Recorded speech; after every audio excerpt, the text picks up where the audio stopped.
Welcome back to What It's Really Like to Be an Entrepreneur. I'm Vincent Lanci. And I'm Melanie Griffin.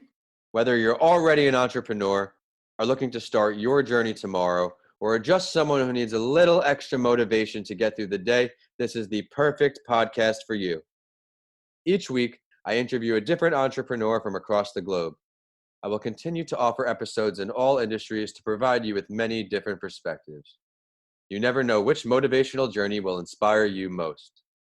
Each guest will take you through their story and help you learn from their successes and lessons learned.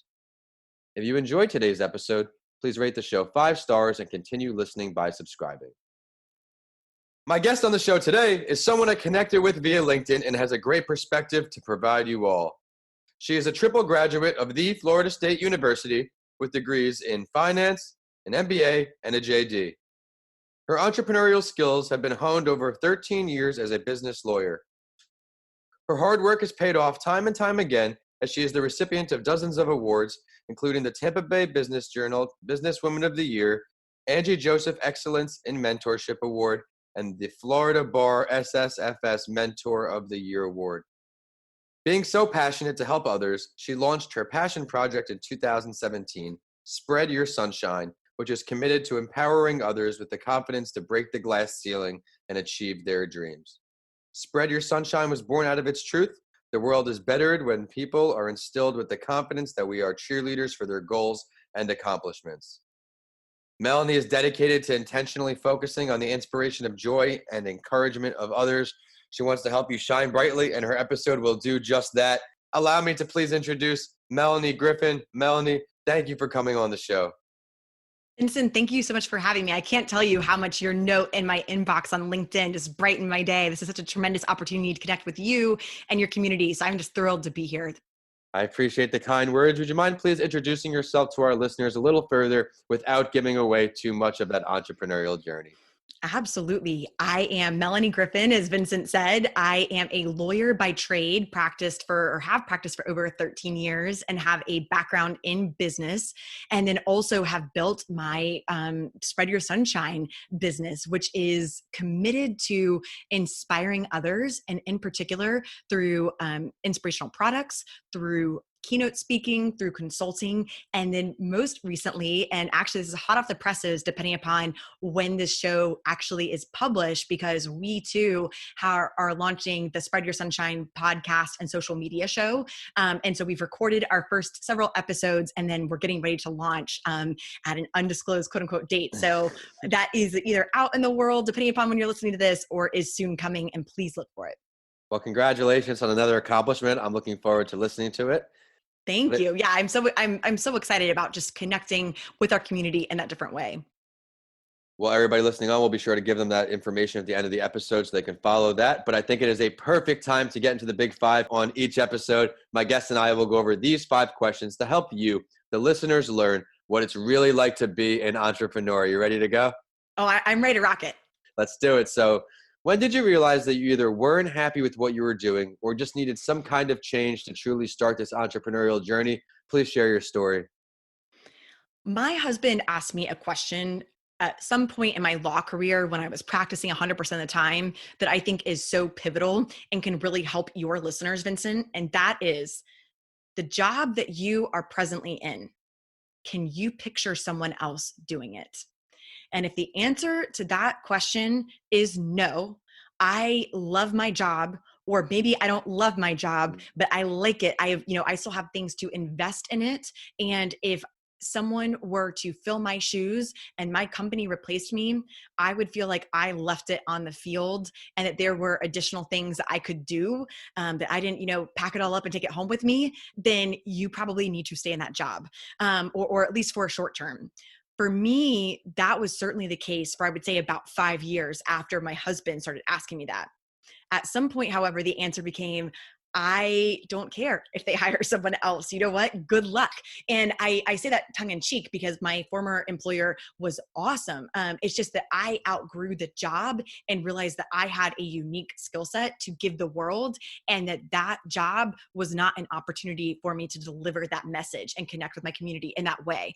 And the minute that you realize that you have something else to do, and that your job is holding you back, or the role that you've carved out for yourself is holding you back in that moment, I think that that's when we really have to get serious about carving out a different niche and going down a different path. I think that's great advice, because a common fear, and rightfully so, is no one wants to leave that secure thing where they're used to showing up 9 to 5 on Friday, getting paid, and at 5 o'clock their day ends. Whereas an entrepreneur, you're thinking around the clock. Yeah. And even if your job doesn't end at 5, even if that's around the clock, at some point, if it's not joyous or if it's no longer challenging, then you don't feel like you're giving back in the way that you want to. And so I know for me, that's something I grappled with, is that my job, it took a tremendous number of hours. And what also held me back then from going towards Spread Your Sunshine from that full-time legal practice was that I also knew that Spread Your Sunshine would take a number of tremendous hours. And I had to get my head around the fact that it wasn't an easy answer. But ultimately, not only did I realize that that was my niche and the way that I could serve others best, but beyond that, I also realized if I wanted to continue to be a high performer, I had to be challenged, and just staying in the day-to-day rut of doing the same old thing that I had already done for over a decade wasn't going to do it.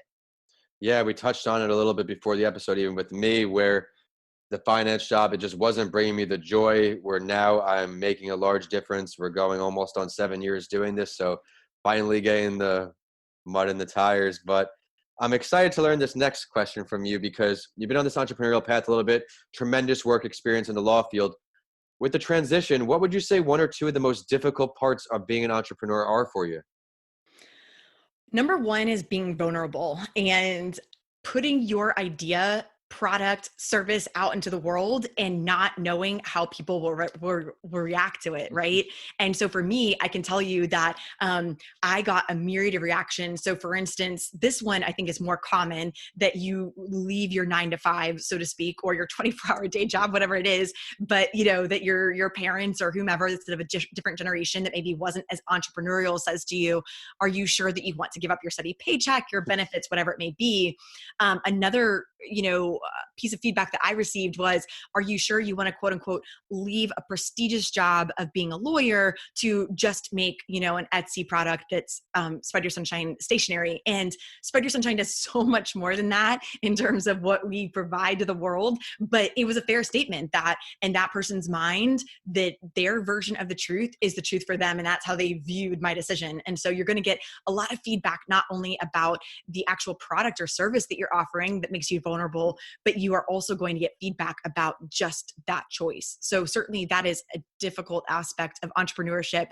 The second thing, which is what we already touched on, is time. Is that unless you have something that you're able to somehow use as your foundation and then shift it to this new platform on which you're working, and even if you're able to do that, I still think that even making that shift is going to take tremendous time to make it meaningful to the new people you're going to serve. Is that there is no way around it, as you noted, Vincent, and it's been true for you, and I'm sure almost every other guest you've had, is that entrepreneurship, it is not an easy way out. It is going to, at least at the beginning, hopefully you can automate and scale later, but man, at least the beginning, you are going to be putting in the hours if you want to see the progress and feedback. And it's funny, because a lot of people who don't really know what entrepreneurship truly entails, they think it's this cushy lifestyle where we're on vacation and we're working an hour a day and everything's so glamorous, when me personally, I'm up at 2, 3 in the morning, a lot of days working around the clock to just do these little pieces to make it work. But you brought up a great point before, where the advice you receive, people around you, you're putting your idea out there, the vulnerability. People around you, they mean well. They want your best interest. Like you said, don't leave that 9 to 5, that prestigious job. But not everybody's advice is relevant or good advice, I could say, because they're not in the same place as us. They're not in that mindset of, I want to build something from scratch like you have done. Well, and I also think too that you have to look at who it is that's giving you feedback, because these days there's such a generational aspect to Yes. that. And that, I actually am about to celebrate my 40th birthday, and I went to school at a time when there was no entrepreneurial center on campus. Now, as you said, I'm a graduate of Florida State. We have one of the preeminent entrepreneurships schools in the US, but that was not true. I mean, that's been within the last decade. And so even myself has to wrap my mind around this new world that we're venturing into. And so certainly our parents, that their mindset, the way they were trained is that you did a good job if you were loyal to your company. And so certainly I'm not telling you to disregard your parents' advice or an older mentor's advice, but you have to make sure that the person who is giving you mentorship is right for that particular aspect of what you're seeking advice on. And sometimes from a generational aspect, that's not the case if they're used to punching a clock for 40 years for the same company. You couldn't have said it better. I mean, the information you take in, it's got to be the right information. And our parents' generation, they would work 40 years at the same desk. And that was, you get a job, you stay at a job, you retire.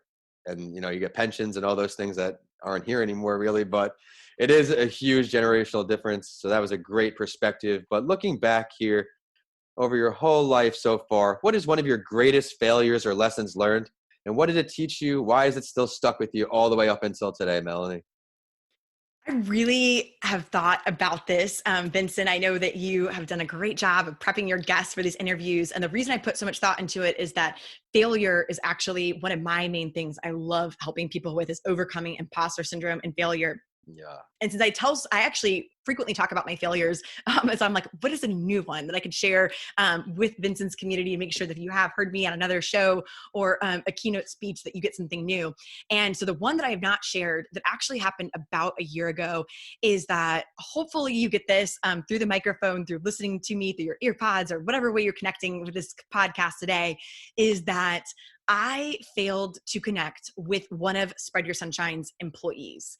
And I just did not get out of that employee at all what we needed from them. And unfortunately, it was someone that I had committed to employing them for a certain period of time. Okay. And so I did not feel comfortable, even though we're in Florida and we're in a right to work state. I mean, I don't know if I could have, quote unquote, legally broken the contract or not, but I was committed to seeing it through. But there are at least a couple of things that I learned from that experience. And number one is that I needed to do a better job of vetting the employees that I brought into Spread Your Sunshine.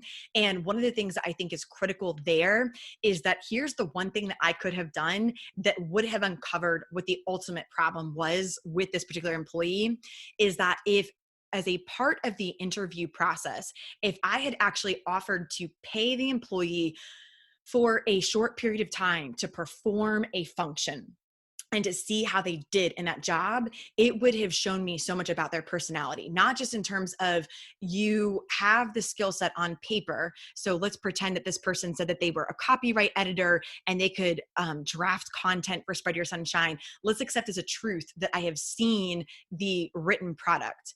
If I don't actually go through that experience of them writing the product and knowing, are they going to grasp what it is that I asked them to write about? Is the content going to be on point? Are they going to have me hold their hand and review a million drafts or ask several questions that I don't have time to answer? Because at the end of the day, if that employee isn't saving you time, then they didn't do anything to help you. And so those things would have all been uncovered, again, if I had just asked the employee to have performed a task as opposed to accepting the face value of their answer or their resume or their supplied work product or whatever it is that they gave me that was already prepared. And so that was just such a great thing to learn. In addition to the second thing that I will share that I learned from that experience is you have to ask yourself, I think, a question at the end of every experience that you consider to be, quote unquote, a failure. I'm using air quotes there, but that is, did you do everything that you could to have prevented that outcome? And obviously the answer here for me was no, because I already told you I could have done better in the interview process.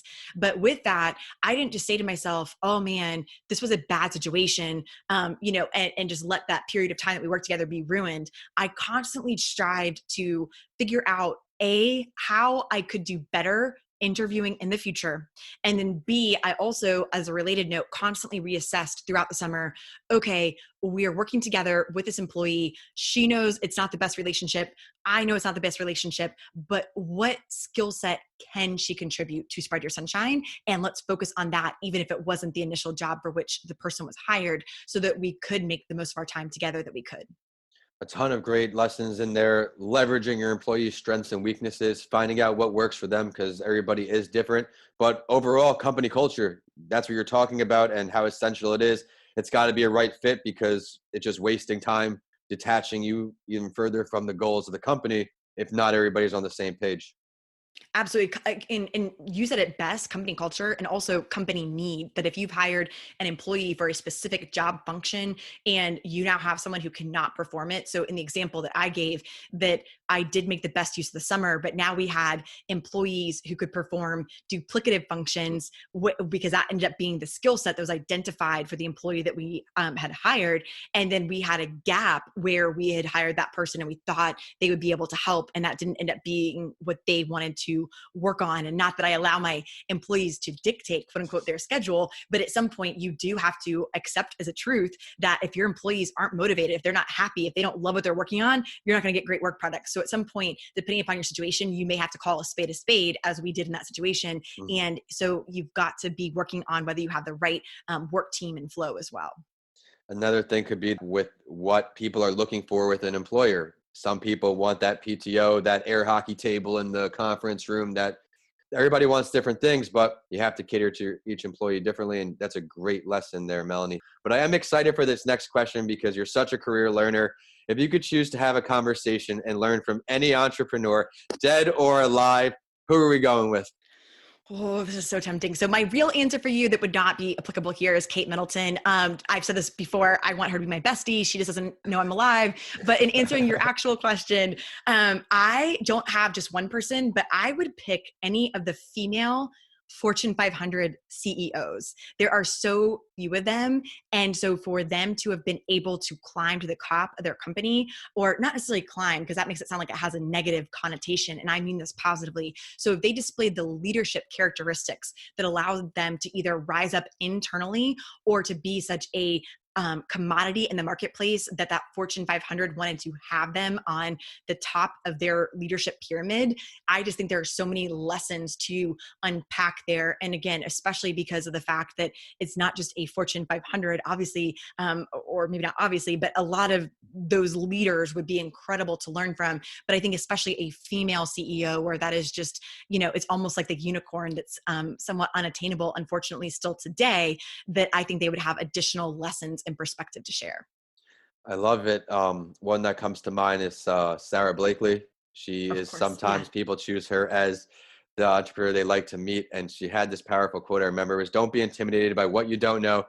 That can be the greatest strength and ensure you do things differently from everybody else," which is separating yourself from the competition, be unique. And I love that answer. But you have a lot going on now. Spread Your Sunshine is growing. I want to look into the future with you here. Where do you see yourself in all of your entrepreneurial endeavors 1 year and 5 years out? Let's start with 1 year, Melanie. Oh, so this is always tough. I tend to be someone that kind of ebbs and flows and goes with what is, coming my way. And I do think that's important for your listeners, is that you as an entrepreneur have to always be getting feedback from the community. And so I think this is such a valuable question. And yet I would caution the listeners about being too cemented in these plans, because if you're not listening to the community and or thinking about what is going on in the marketplace today. And so depending upon when you're listening to this, we're recording during the coronavirus pandemic, but certainly we may have moved past that. You may be listening to this well into the future. And my point is about this is that just make sure that you are again, changing, because what you did in 2019 certainly was not more than likely what you could do with your business in 2020. That being said, giving that caveat, the two things I have on my horizon for Spread Your Sunshine is continuing to grow our products and services. And so with the products, we already have an inspirational line that congratulates and celebrates our community and tells them how fabulously awesome they are. I would love to add additional products for gratitude, grace, and honestly celebrating kids. I don't think it ever starts too too early that we start giving ourselves a positive mindset, because some of the self-learned behaviors that we have from that young age is what holds us back as an adult, because we keep talking to ourselves in the same way unless someone or something intercedes. Like I know, Vincent, with you, with your accident, it's like thankfully at 21, you had this life-changing experience. But if you hadn't, maybe negative self-talk that you gave earlier to yourself in your life might have carried over. And how unfortunate, because we'd be missing out on this great opportunity to connect. And then similarly with our services, you already kind of heard where we're going in the next year, but we are looking to not only launch our show, but then have e-courses that are corresponding with that and coming out of it to help our community learn and grow further, as well as others that join us. Yeah, you definitely have a lot to offer. I think that e-course can be extremely successful and extremely valuable for everybody listening on. I'm very passionate about giving back to the children as well. I have two very big projects very close to completion, a mental health children's book and an entrepreneurship children's book. And I'm really just excited to get to these kids, because especially now with coronavirus, the separatism of individuality, these children are 6 months old, they start crawling away from their parents, looking back for security. They go to school, become their own people, individuality, and now they're back home. Stunted that growth, that creativity, that independence. So I love how you're able to give back to the kids. What's 5 years out for you? So this I used to joke about, and yet with technology these days, I don't know if it's really a joke or not, as I always used to say that I would have my own TV talk show. What I love is that in some ways we actually do, right? And so, whether it's audio with you with this podcast, whether you actually take it to a show platform, but in some ways that would be my goal. And I don't exactly have my head wrapped around it, but to continue to grow our platform and to hopefully help and serve others. Well, I'm excited to see everything you have in store for the future. And I think this is a great time for the Spotlight story, Melanie. On each episode, I share an entrepreneurial journey to inspire our listeners, and I would love to hear your take on it. As we have a lawyer turned entrepreneur recording today, I will introduce the story of another lawyer turned entrepreneur in Haley Altman. In 2016, Haley Altman founded the company Doxly, which is a secure portal for end-to-end transactions. She said her idea for an automated document and transaction management platform was born one evening at around 1 a.m., where at the time she was a partner at a law firm and surrounded by hundreds of manila folders. Haley and her team were hunting through thousands of documents for this one missing signature page that ended up holding up multi-million-dollar closing. She ended up raising $2.75 million in equity for funding for this company, which was later acquired by Litera in 2019. Melanie, what do you like best about her story? That she got funding. As you may know from other guests, that just jumped out at me because it is so difficult as a female to get that type of VC or investment funding. At the same time, though, I will use this as another learning moment since we're together, is that, as envious as I am of that, because I do think that certainly funding can help you scale and grow. And at some point it becomes a necessity for those who are earlier in the entrepreneurial journey. One thing that was counterintuitive to me was when I listened to a podcast and learned that statistic that 95% of small businesses fail within the first year. Yep. A lot of them are actually tied to being overfunded because they don't go to the marketplace soon enough with their product or service to learn what the market thinks of it and how it could be better or improved. So again, I think it's tremendous that she got funding, and I'm so envious. But for those who are newer in the journey, don't let that stop you, because sometimes it is the people who are quote unquote underfunded that are the scrappiest that end up being the biggest success. And you mentioned Sarah Blakely. Look at her. $5,000 to start, and now she's a billionaire. So again, it can happen, and just keep your eye on the ball about what your actual needs are. It was something I always wrestled with, the idea of getting funding for my operations, but I have to prioritize what I'm doing as far as with my business, because finances are limited, but I am close to that goal of the 2 kids books and this mental health resource, which will be coming out first in about a month now for all ages, universal mental health handbook to help everybody through this difficult time. And I'm hoping that will give me the funding I need for future endeavors. But Melanie, thank you so much for coming on the show today. I know our listeners are going to see all the value you brought on. I loved how you started in the beginning, where you just said, hey, if you have that joy, if you have that passion, just go after it. I loved how you also touched on vetting your employees to find that right culture fit. Learning from these lessons is very important. And I also love your willingness to give back to the next generation. You're very mindful of the kids, and the children are the future. So I'm very, very fond that you added that to your story. But it is time for the last word. And I also do this on my other podcast series, A Mental Health Break with Vincent A, Lanci too. because I want my listeners to really get to know the guests I bring on, is there something that you would like to share with everybody listening on that we did not touch on yet today? My last piece of advice is embrace imperfection and failure. That, as you mentioned, I love learning. And when I had my first real experience failing, I would say I did not have it soon enough. That while I'm sure things didn't go well for me before then, the first one that I really remember was in law school, and that was way too late in life because I did not know Yes. exactly how to fail. And it is the most beneficial thing and helps you learn and grow. And you just never know what you'll put out in the world that just becomes beautiful when you start. I love how you said that. Grow. You got to constantly grow and just be aware of everything that you can do to improve that ability. But would you mind please sharing your professional social media, website, any ways for our listeners to follow your endeavors or request your services? Absolutely. Visit us at spreadyoursunshine.com. When you go, you'll see a toolbar at the top for a 15% discount off our products and then eventually services, depending upon when you are listening to this. And then we are also on 5 different platforms. The first 4 are Instagram, Facebook, YouTube, and LinkedIn, where our handle is at Spread Your Sunshine on those 4. And then our 5th platform, Twitter, we are at sunshine_women, and look forward to connecting with you through either our social media or our e-newsletter through our website. Everybody be sure to check out her great content. There's a ton of value in there, and it is social media time for the show, and we're on whichever platform you like to use.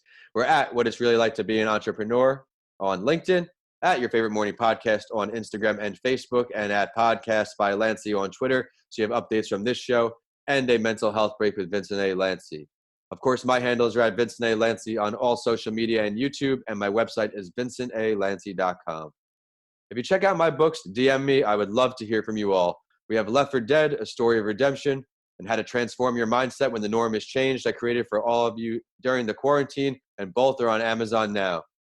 And as always, I will end the show with a quote that inspired me and know it will for you too. This one is from Haley Altman, the entrepreneur from today's Spotlight story. She said very powerfully, surround yourself with people who complement but don't match your main skill set. If you have a technology focus, partner with someone who has more of a business or sales focus. If you have more industry experience, look for people who can help round out your business. You can learn so much from people that have a different background and viewpoint. Thanks for listening, and I'll see you all in the next episode of What It's Really Like to Be an Entrepreneur.